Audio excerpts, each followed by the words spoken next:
What's up, people? It's your man Irvin coming from your mama's basement. I want to drop something on you guys. So I had made a video, free agency and where I think players are going. I made a video concerning Andre Drummond. A guy commented in the session said that Andre was the second best player, second best center behind Cousins. Now, me personally, I'm like this. I'm one thing about I'm a stats fanatic. I love stats, and I look for the stats that most players don't look for. A lot of players, fan base wise, they always focus on the offense, but never focus on everything else. He can score. You know what I mean? He got this, he got that. But they don't focus on the other tangibles that make that player that much more effective when it comes to winning the game. So with that being said, me as a Laker, I wouldn't want. I mean, I'm just, and everybody, had their own opinion, but I'm gonna tell you the reason why, as a Laker fan, I wouldn't want none of these guys on our team. I wouldn't want Dwight Howard. Back in the days, yeah, I'm gonna tell you this, when they traded Dwight Howard for Bynum, I was pissed. Yeah, Bynum had problems and all that, but Bynum had free throws. Bynum played well within the system, and I believe that if Bynum didn't get hurt, and he was a little bit more humble, I think that he could have been a star. Especially the fact that Kobe was going, on his way out. I think Bynum could have been a star because Bynum had games where he showed flashes of being great. I remember that one game when him and Shaq were playing, and Shaq was in Phoenix. And I'm getting off topic though, but I'm a Laker. I'm Laker baby. But that game when him and Shaq was, when Shaq was in Phoenix, and Bynum, he was playing for the Lakers. Shaq came down and dunked on Bynum. You know what I mean? And it was in L.A. Was it in L.A.? I think it was in L.A. Yeah, it was in L.A. And the fans were like, ooh. But then Bynum gave him a move and came back and dunked on him, and the crowd went crazy because Bynum, Shaq used to be for the Lakers, and it was beautiful, man. But like I said, that's Bynum. I wish that dude would have got himself together, man. And I wish him well. I would have loved him to stay in LA, but it is what it is. We got to look forward. Can't cry about the past. But anyway, me personally, I wouldn't want Drummond. I wouldn't want Howard. And let me be more frank. I wouldn't want Andre Drummond. I wouldn't want Dwight Howard. I wouldn't want DeAndre Jordan. I definitely don't want Fetus Ezeli on our team. And I'm gonna tell you why. Now Ezeli, he's more of a bench player, so I kind of got him a little a nod, so he could come in as that fifth option under what I got for us as center. So I'm gonna give him a little pass, only because he don't really start. But those three right there, Drummond, Howard, and Jordan, I wouldn't want these guys on my team, and I'm gonna tell you why. If the game was on the line and your team was down by 5, and these three centers were the main focus of your offense, and they were doing everything. And then here comes the hack and Shaq point where, okay, well, let's foul these guys and put them on the free throw line. What do you as a coach would do? You had no choice but to take them out. Why? Because these guys' free throw is hilarious, man. I mean, and people say, well, they got big hands, this and that. Listen, some of these other centers got big hands too, but their free throws are much more higher than these guys. We keep giving them excuses. Me personally, I don't think these guys are even trying, man. It's like once they get their contract, they just say, okay, I'm going to just focus on this. I'm going to focus on defense, block shots, and dunk and all that. But when it comes to free throws, you know what I mean? Like, if you really want to be a top contender in the NBA, man, and be an elite status, man, Kobe, man, Kobe used to go out every day, if I'm not mistaken, to take 200 shots, 200 jumpers a game to perfect his game. And what I'm saying is to these centers, man, if you're struggling at the free throw line, man, get your tail, stop partying, drink, whatever you're doing, and I'm not saying that you do, but get your tail on the free throw line and just take 200 shots, man. You're getting paid for this. You know what I mean? And when the game on the line, you want to be in the game. You can't get mad with the coach when he take you out. For the simple fact, you're not even producing. You're more of a liability to the team than helping the team. So here's my thing. Drummond, yeah, he got good offensive skill. He still got to work on his low post move and this and that. You know what I mean? Defense, subpar is pretty decent when need to be. Don't get me wrong, because I think he's still got a nice little defensive touch. Now, the thing about him is his free throws. 38%. The worst center free throws right now in the NBA. At the bottom. He's claiming it. You can't put him in the game when the game is on the line. They're going to foul him, do the hack and Shaq. That's why, a lot of people saying we should do away with it. No, like Kobe said, keep it, man. Make them guys work for what they work for what they're worth. Don't just give them an easy ticket. Oh, I ain't got to worry about hitting no free throws so I can stay in the game and dominate. That's part of the coach's strategy. That's San Antonio's strategy. If I'm playing against an elite center, well, I'm not even going to call him elite. I'm going to call him like a B-plus center. Yeah, I'm going to put him on the free throw line and make him work on that free throw line. And I know this guy going to miss, and it's going to help our team win. Why not put him in free throw? So when you take guys like Drummond out, it hurts the momentum of the team because now they don't have that anchor in the middle. So now teams can just lay it up, dunk, then go inside all they want because that anchor's gone. So they become a liability. Same thing with Dwight Howard. You know what I mean? Been in the league for so long, man, and this guy still ain't working on his profession of his game. That's the reason why when he went to the GM of the Houston Rockets and said that he wanted to be more involved in offense, they said, no, we don't want you being more involved in offense. Why? Because they know they got to sit him down, man, when teams start to foul. He can't hit free throws.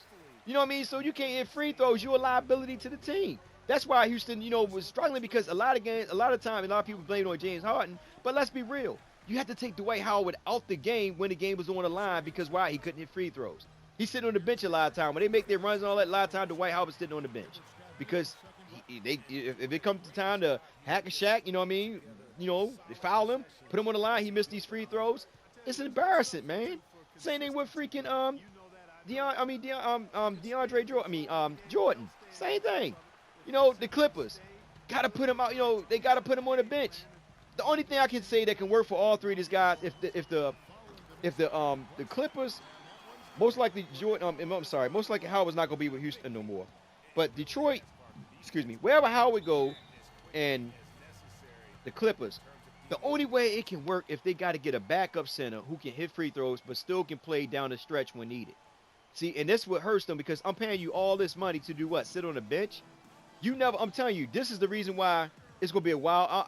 You can say I'm biased or whatever, but the Clippers are never gonna make the finals. I'm sorry to say it, man. DeAndre Jordan is he's more of a liability than a help. Like, yeah, he's good on defense. He's blocking shots. And I give him that, man. He's a beast on that. But when it comes to hitting free throws down the stretch, man, it hurts because now you got to take DeAndre Jordan out the game, and then small lines like Golden State Warriors are able to penetrate, do whatever they want inside because there's no force in the middle to as an interior defender to make them alter their shots, change up their decision of going into the paint. He's not there, so they take advantage of that. You know what I mean? It's the same thing with Houston. You know what I mean? So my thing at the end of the day, this is the reason why I say I'd rather not have these guys. Because of the simple fact they can't hit free throws and they become more of a liability. And because of that alone, I give all these guys Bs.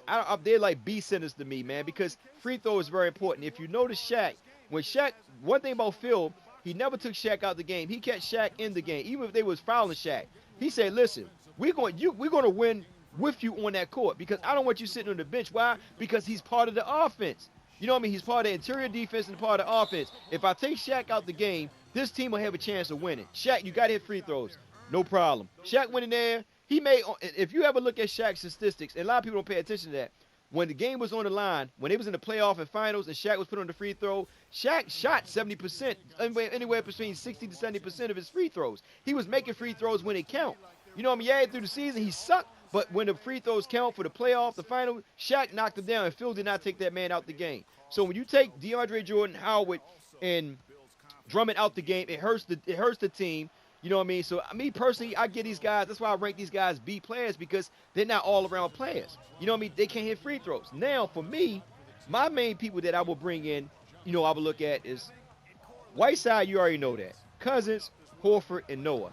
Now in I'll say a feed is only for Zealis. I'm sorry, only as the fifth option, only because he's not a starter. So he don't get enough playing time to really see how he is as a free throw shooter. But those top three I named, no. Zealis, I got to see him as a starter to really get a good taste of how he is on free throws. Because if you coming off the bench, sometimes you're not warm. You know what I mean? You can miss free throws. It can happen, even with the best of them. But as my number one, I will go with Whiteside, Noah, and Horford in that lineup, and then Cousins. Now, you already know the reason why I like Whiteside, because Whiteside allows the other players to do whatever. He's like the anchor to clean up the mess when the Lakers are going through their transition, they miss layups or whatever it may be. He can get them out of trouble when needed.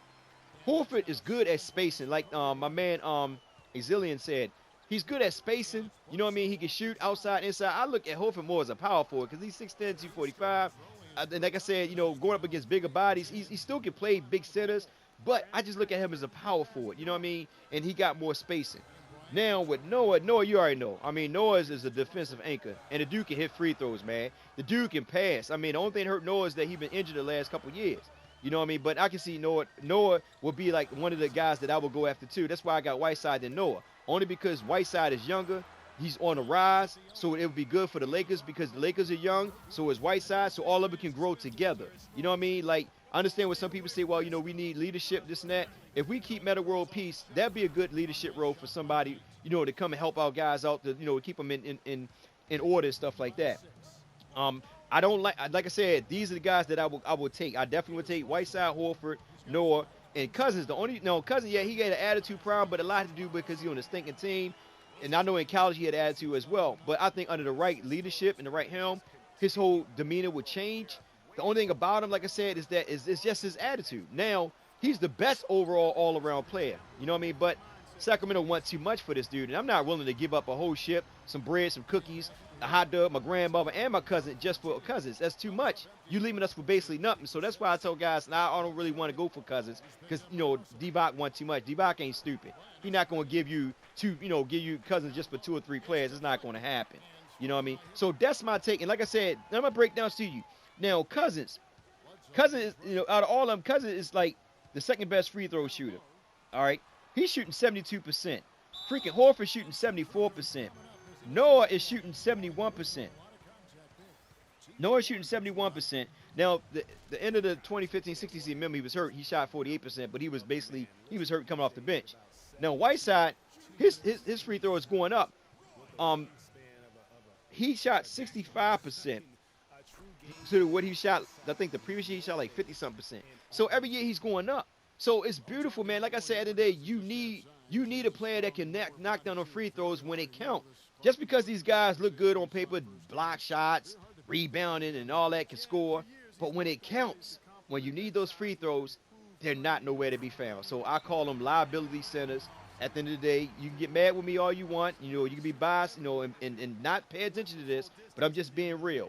I don't want Drummond, I don't want Howard, and I definitely don't want Jordan. These guys, and I'm just saying, even though nobody think about Jordan coming here, but I'm just saying, these type of centers I wouldn't want on my team. You know what I mean? Like, I just wouldn't want them. Like, unless I got a backup center to back them up when needed, then it's okay. Like LA Clippers, they got to get a backup center for for Jordan, because when this guy goes out, they got to have somebody to come in and clog that middle up to continue to play just like Jordan was. So with that being said, it's your boy Urban. You know me, I come with them papers, I come with them articles. Like I said, I know one thing about me is that I love to get in the comment section and go back and forth with guys. It's all love, people. Don't get upset. Don't get pissed off. All I'm doing is just trying to help you out with your day. Your boy Urban. And you know what the deal is, baby. I'm out.